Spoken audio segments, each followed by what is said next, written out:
Home made അലവോര soap. ആവശ്യമുള്ള സാധനങ്ങൾ: കറ്റാർവാഴ ജെൽ, തുളസിയില,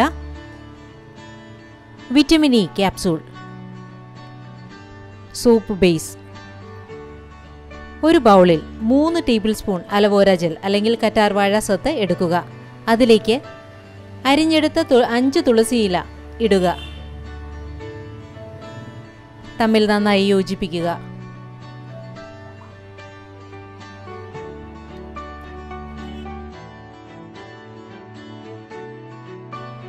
ഇതിലേക്ക് വിറ്റമിൻ ഇ ക്യാപ്സൂൾ പൊട്ടിച്ചൊഴിക്കുക.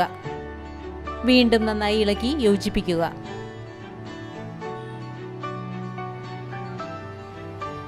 ഒരു പാത്രത്തിൽ സോപ്പ് ബേസ് ഇടുക.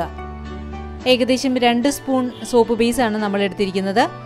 ഒരു പാത്രത്തിൽ വെള്ളം ചൂടാക്കുക. ചൂടായ പാത്രത്തിലേക്ക് ഈ സോപ്പ് ബേസ് ഇട്ട പാത്രം ഇറക്കി വയ്ക്കുക. ഡബിൾ ബോയിലിംഗ് മെത്തേഡാണ് ഇവിടെ ഉപയോഗിക്കുന്നത്.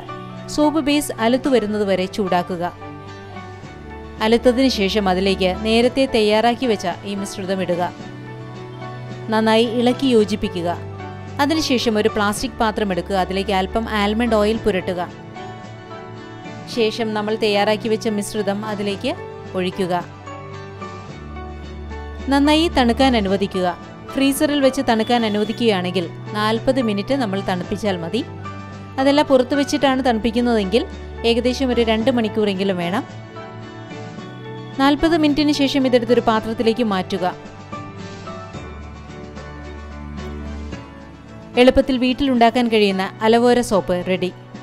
സൂര്യരശ്മികളേറ്റ് ശരീരത്തിലുണ്ടാവുന്ന കരിവാളിപ്പുകൾ മാറാനും ചർമ്മം എണ്ണമയമുള്ളതാവാനും ചർമ്മത്തിലെ ചുളിവുകളെ അകറ്റാനും ഈ സോപ്പ് സഹായിക്കുന്നു.